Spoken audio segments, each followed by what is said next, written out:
penser ça.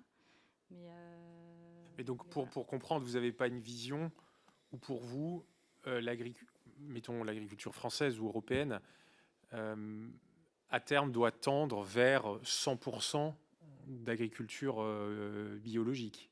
Pour nous, à terme, l'agriculture, elle doit tendre vers une agriculture dans laquelle on n'utilise plus ou quasiment plus d'intrants, en fait.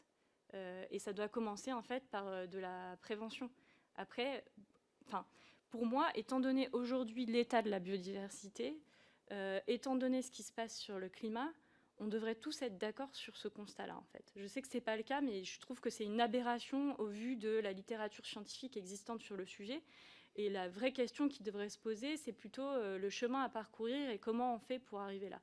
Parce que là où, par contre, je pense qu'on se rejoint, c'est sur le manque d'accompagnement dans la transition, ou en tout cas le fait qu'il y a un besoin très fort d'accompagner la transition si on veut qu'elle se mette en place dans de bonnes conditions. Il y a des scénarios qui ont été faits à la fois à l'échelle française et à l'échelle européenne. À l'échelle française, ça a été fait par Solagro. Je ne sais pas si vous les avez rencontrés. À l'échelle européenne, qui est le scénario que moi j'ai un peu plus suivi, mais parce que de manière générale, je travaille un peu plus sur les sujets européens. Ça a été fait par l'IDRI, dont Brigitte Gauthier parlait juste avant, avec le scénario TIFA, 10 Years for Agroecology, et qui lui montre que c'est non seulement possible, mais aussi souhaitable de tendre vers ce type de système agricole et alimentaire. La condition à ça, le prérequis, c'est que par contre, on change pas que notre système agricole, mais aussi notre système alimentaire. On en revient à ce point de blocage qui est celui des niveaux de production et des niveaux de consommation de produits animaux. Si on ne le fait pas, en fait, on voit bien ce qui est en train de se passer. On voit bien qu'aujourd'hui, les agriculteurs, ils sont confrontés à des événements climatiques qui sont de plus en plus extrêmes, qui sont de plus en plus fréquents. Donc, de toute façon, ça finira par coincer à un moment. Merci. J'ai deux questions pour L214, deux questions différentes. La première, c'est une question plus générale et qui est basée sur ce que moi j'entends des discussions que j'ai avec les agriculteurs. Je suis élu d'une circonscription agricole où il y a de l'élevage. Beaucoup d'agriculteurs, quand on discute avec eux, et des éleveurs, en fait, ressentent un mal-être croissant dans l'élevage et avec un sentiment d'être pris pour cible dans leur métier, dans leur pratique, dans leur façon de s'occuper de leurs animaux. Et l'immense majorité des éleveurs français s'occupent bien de leurs animaux. Et une structure comme la vôtre est très régulièrement désignée comme étant responsable du climat extrêmement anxiogène qui pèse contre les éleveurs français. Et d'ailleurs, c'est des choses qu'on a entendues au mois de janvier, au mois de février, dans la crise agricole, de la part des éleveurs. Il y a le sujet, bien sûr, de la rémunération, il y a le sujet du rythme de la transition écologique, il y a un certain nombre de choses. Mais cette stigmatisation de l'élevage est très durement ressentie par les paysans français qui le prennent vraiment pour eux et qui induit, parce que ça, on me l'a raconté aussi à plusieurs reprises dans des villages chez moi du Ride, où vous avez un certain nombre de citoyens qui, alors là, je mets vraiment citoyens entre guillemets, qui se sentent autorisés à un certain nombre de comportements agressifs, insultants vis-à-vis des éleveurs et prenant un peu inspiration sur des campagnes que vous pouvez mener. Voilà, donc il y a une espèce de cercle, de spirale un peu compliquée.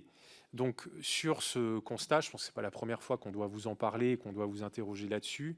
J'imagine qu'il y aura d'autres questions. Qu'est-ce que vous répondez et qu'est-ce que vous dites à tous ces éleveurs français qui, pour le dire de façon là très diplomatique, je crois, n'acceptent plus ou ne supportent plus les méthodes que l'on vous attribue, quoi. Merci pour cette question. Je trouve que c'est bien de mettre les pieds dans le plat, c'est le cas de le dire. Ça a pas tellement, enfin voilà, le lien est pas super évident. Non, mais ça me permet de clarifier. Avec L214, on On dénonce un système, pas des personnes. Un système qui, alors en France, je ne l'ai pas dit, du coup ça me donne l'opportunité de le dire, on tue quand même 3 millions d'animaux terrestres par jour dans les abattoirs français. Je l'ai dit, 8 sur 10 qui sont abattus dans ces abattoirs viennent d'élevage intensif. Ces élevages intensifs, c'est énormément de souffrance animale. Hein. Je vous ai dit, le CNRS et l'INRA le disent, c'est pas possible de parler de bien-être animal dans ces lieux-là et même dans les autres. C'est une notion qui est parfois un peu osée. De notre côté, on discute aussi beaucoup avec des éleveurs qui n'en peuvent plus du système, qui aimeraient bien sortir des questions, surtout quand ils sont en élevage intensif, qui ont l'impression aujourd'hui d'être juste techniciens d'ambiance. Quand vous avez, alors vous avez dit, les éleveurs aiment leurs animaux, les traitent bien et tout ça, mais en fait, il y en a structurellement, ils ne peuvent pas s'en occuper, en vrai. Quand vous avez un élevage de 1000 mètres carrés avec 20 000 poulets, à quel moment vous vous occupez de ces poulets? Enfin, de quelle façon vous pouvez apporter du soin aux poulets?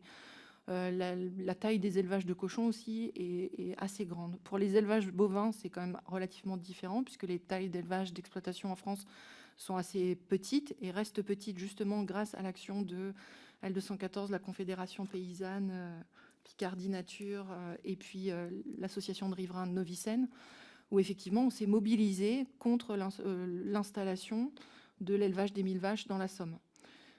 Où là aussi, quand vous avez 1000 vaches, quelle relation vous pouvez avoir avec les animaux que vous avez.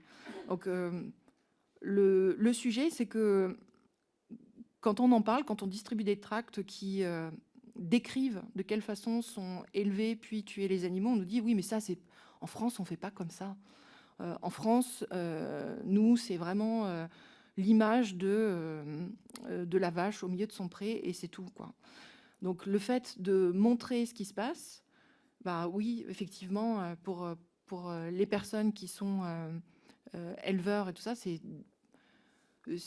ça peut être difficile de se dire, bah voilà, enfin les images elles sortent. Après, nous les images elles nous parviennent par des personnes qui elles-mêmes sont parfois ont accès aux élevages, sont des anciens ouvriers par exemple. Je vais vous évoquer un sujet, allez peut-être deux, de Mauricio Garcia Pereira, ouvrier dans l'abattoir de Limoges depuis 7 ans, qui nous appelle après les images de Moléon-Lichard, du Vigan et de Alès, et qui nous dit « mais moi, les images que j'ai, elles sont pires que celles que vous avez montrées ».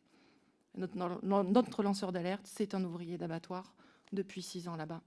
On a Grégory Boutron, qui travaille à l'élevage, enfin qui a travaillé à l'élevage des Trembles à 2, qui a averti sa hiérarchie, qui a averti la direction départementale de protection des populations, qui est allé porter plainte à la gendarmerie. Et quand il a vu que ça ne bougeait pas, il est venu voir L214 en disant « j'arrive pas à faire bouger la situation ».